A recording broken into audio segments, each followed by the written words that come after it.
Okay, live chart analysis and live trade tayo. Live na live tayo sa bakbakan ni Euro versus US dollar 1 hour chart. And of course, ang broker natin is Pepperstone and nandito tayo ngayon sa TradingView platform.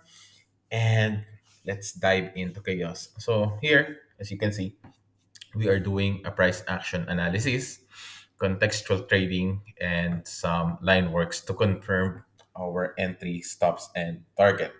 All right. So before we dive into lines, which is really not the important thing at all sa trading. So lines without context will just be a random lines in the chart. Gusto ko yun na quote ni Eduardo, yung author ng The Fractal Club Trading Strategy. Excuse me, sobo. So here, may kita natin dito kung how important the market logic is on identifying the potential market edge or yung reversal ng price. So, without further ado, let's dive into chaos. All right? So, meron tayo ditong loose counts na minor highs and lows and the alternating highs and lows as well. So, those are the vectors which composed from 0 to 7. Yan, kung nakikita niyo yan. So, isa-isayin natin yung each vector, kung anong ginagawa, and bigyan natin ng logical interpretation yung each vector. So, how do we contextualize this market? All right, so from 0 to 1, we have a strong buyers. May kita nyo naman breaking the previous high, creating a new high. This is a higher high, and this is the 1, 2, 3 move na tinatawag ko. So, 1, 2, 3. So, ito yung 1, pullback, impulse move, and pullback again. So, 1, 2, 3. That completes the 1, 2, 3, creating a higher high and higher low. Meaning to saying, excuse me, Sobo, we have an uptrend breaking the previous structure. And may kita nyo dito yung conviction ng buyers. Meron pa siyang gap up. So that explains when price retraced to that level, doon nag-react yung price. And may kita nyo naman yung series of pressure bar coming from the buyers na willing to buy at this level. But then, uh, bakit na-frustrate yung attempt ng buyers to bring the market up again to create another higher high? That is because we have a sellers na nagtitake ng profit na nakaposition dito sa low na to. So, yung mga sellers na naka-miss out ng take profit, inantay nilang makabalik doon saan? Sa inward frequency line, doon sa supply ng high number one. So, that's the second time na makakapag-take profit sila. Okay? And then here, we have the wash in the minor flow. Bakit wash in the minor flow? Kasi since meron tayo ditong subjective demand zone, which is coming from the gap, yan, that's the gap that I'm talking about. So that's whenever you see a gap like that, that is indicating uh, particular market player dominance. So in this case, since upward yung gap natin, we have a buyers. So same din yun sa sellers. Kung pababa yung gap down, that's a selling power. Okay? So here, may kita nyo naman doon nagpa-flirt yung price. And this wash line, ito may kita nyo tong candlestick na to. It takes the liquidity and then yung market makers position on the opposite side because we are still bullish up to this point. Okay, so we label this candle number 4 as buyers dominated vector 4 and 5 by creating a new high at high number 5. So yung number 4 is a confirmed structure because it breaks high number 3, creating a new higher high. Katulad ng ginawa dito sa 0 to 1. It created a new higher high. And it all happening dito sa um, gap up or dito sa buying pressure natin or dito sa subjective demand zone. And number 3 is creating on what we call an organized behavior, and potentially itong malaki na to is we can consider this one a boundary store effect.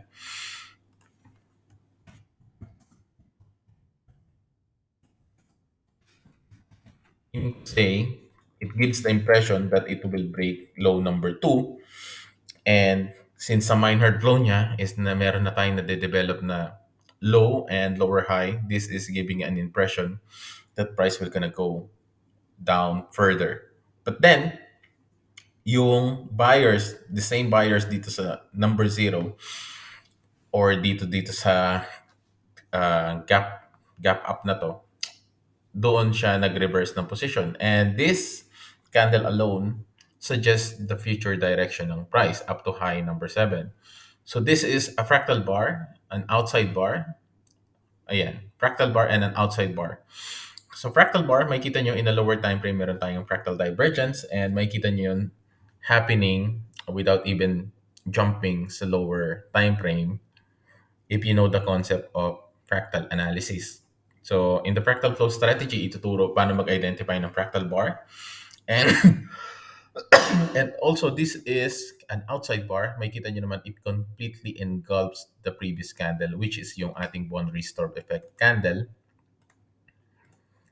And this candle alone suggests or is screaming for a reversal to the upside. And yun na nga yung nangyari. Right after that, it created another higher high. So this is an outside bar that makes it a hybrid bar and breaking the dynamic frequency from vector 3 to 4 indicating buyer's decisiveness to bring the market up. Kung makikita nyo dito sa high number 3, yung candle wicks niya, hindi yun na break. Although it creating series of highs and selling pressure, hindi pa siya na break up to this candle number 4. Ito pa lang yung kauna-unahang break ng dynamic frequency. And makikita nyo, after na break ng dynamic frequency, so pangalanan na natin to ng dynamic frequency breakout. Okay. So what happened is it was tested as a resistance before. Ayan, makikita niyan dito sa frequency line natin. And it switches from resistance to support. And guess what? This is another outside bar. This is how you dissect price action. Yan. Dito. And this is an outside bar indicating buying pressure or interest na buying interest. Alright? And ayun, right after that, the rest is history. Meron tayong higher high na nabuo. And saan na-stop yung price? Dito sa point of ignition. Saan yung point of ignition na yun? Kung saan nag-decide yung sellers pababain yung price to create low number 2. Remember, yung ilang candles lang ang kinailangan ng sellers para pababain yung price na to up to this level and gaano nag-struggle yung price, yung buyers, pataasin yung price up to high number 3. Doon siya na-reject sa frequency line and here, dito nagkaroon ng another selling pressure. Alright? So, number 5 is a fractal bar, a hybrid bar, and also an outside bar na ito yung mga actually the same buyers na nandito na gustong mag-take ng profit. And dito sila nagtitake ng profit ngayon, creating the massive sell-off. And makita nyo, kahit i-extend natin yan in the future, it would come to this support line, even up to price action right now na meron tayo. Okay? So, ititigil lang natin siya sa number 6 kasi ito na yung another interesting part. Right after magkaroon ng um, movement to the upward, another breakup structure sa high number 3, nag-retrace yung price pababa and gaano kalakas itong gap up na to. So, ganito bina-validate kung nasaan yung optimal potential entry. So, may kita nyo yung sa series of buying pressure. And ayun, dun nga nag-react yung price, creating yet another higher high sa number 7. Okay? So, right now, dito makikita nyo yun, bago tayo makarating doon, itong sellers from number one, ito makikita nyo yung green candle na to. Yan. So, this could mean another manipulation, or this could mean simply the sellers from high number one are still present and they are not willing to give this area anytime soon to the buyers.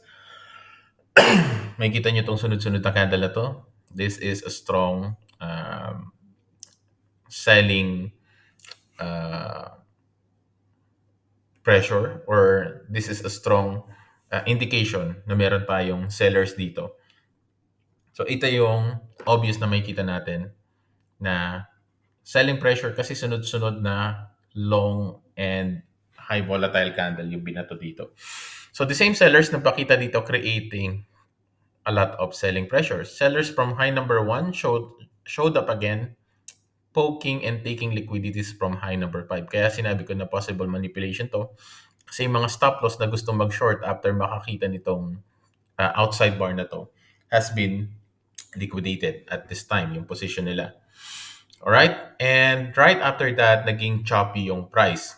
And anong makikita natin dito? Um, Makikita natin dito yung selling pressure. So indecisive and indecision for a while, consolidating after nitong malalaking energy na na-spend nila. And makikita nyo dito, from previous resistance, it switched to support. Meaning to say, we have buyers trying to find its way up.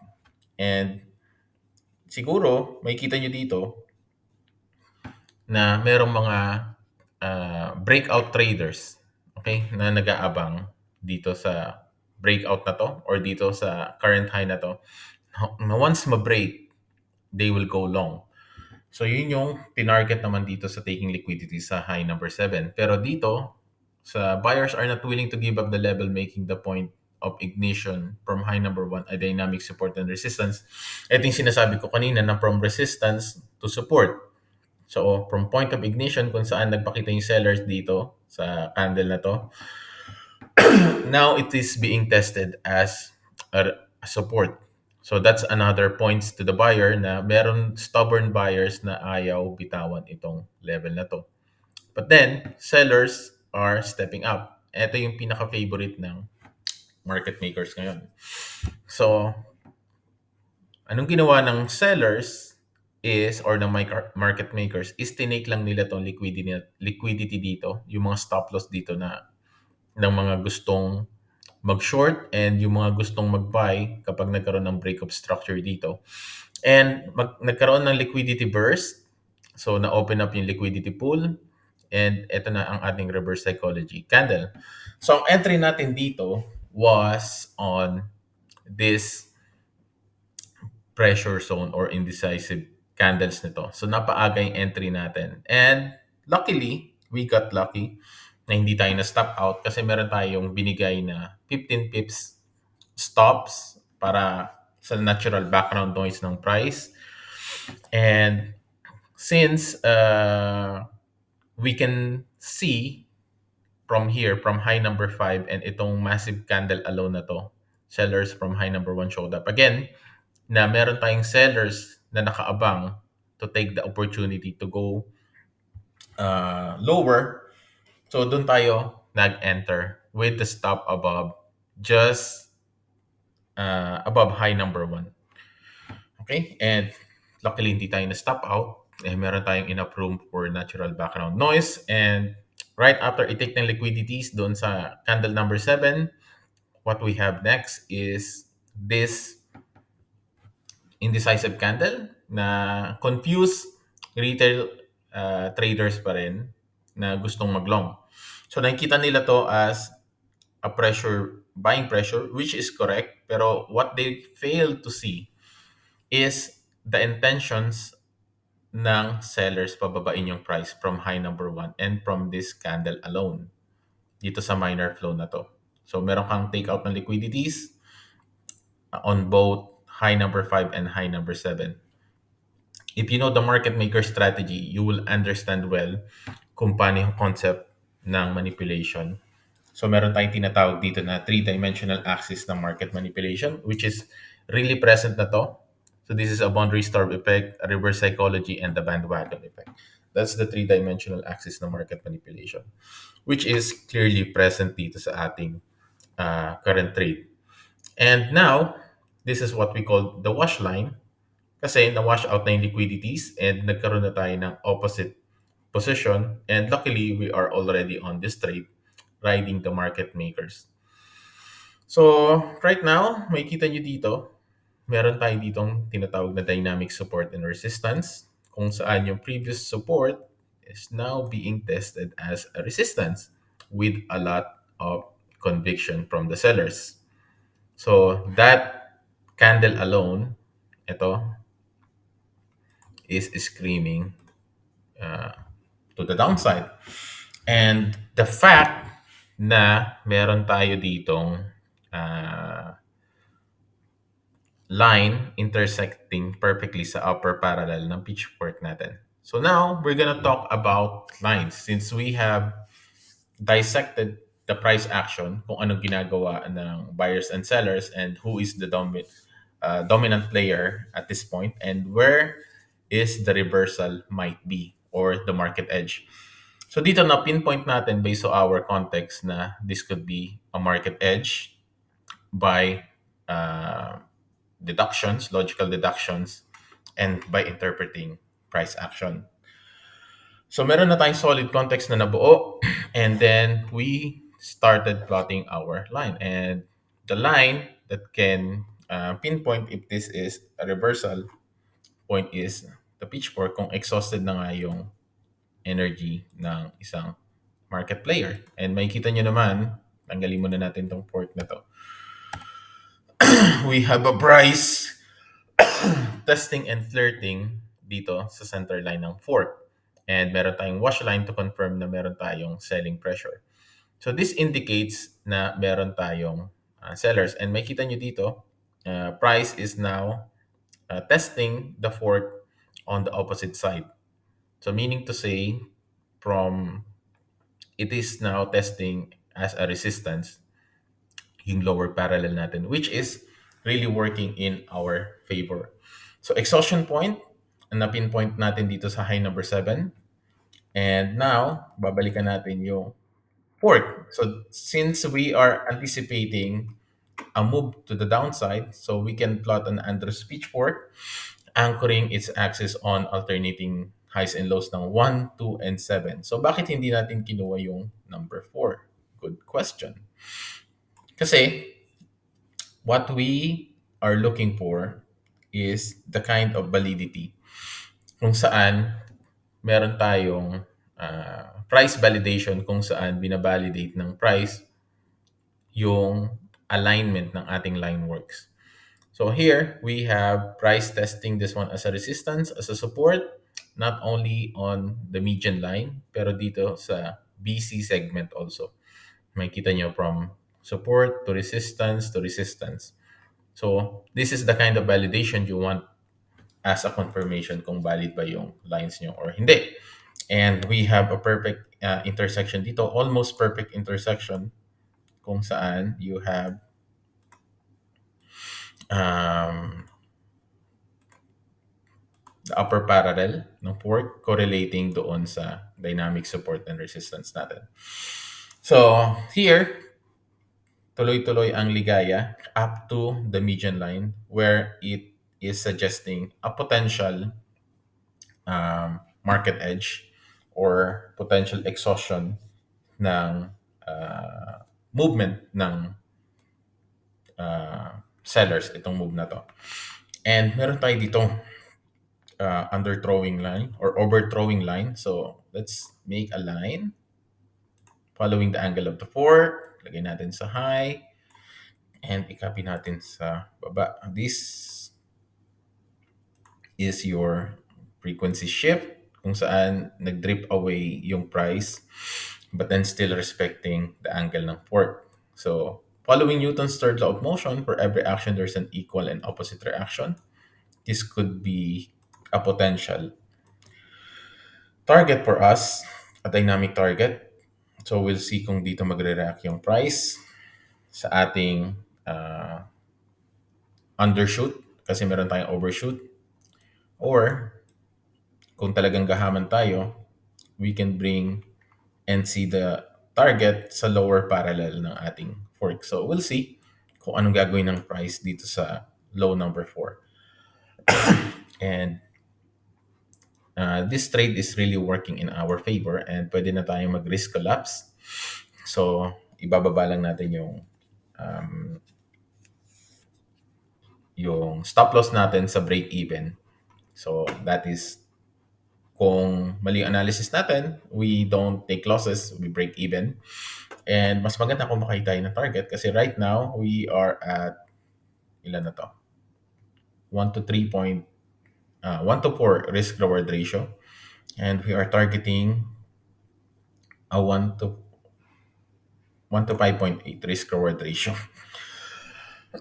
So we'll see how this trade will gonna plays out. So for now, ito muna yung live chart analysis natin. And ipopost natin sa ating YouTube channel, of course, sa ating Epic group, and sa ating TikTok account. All right? So see you there.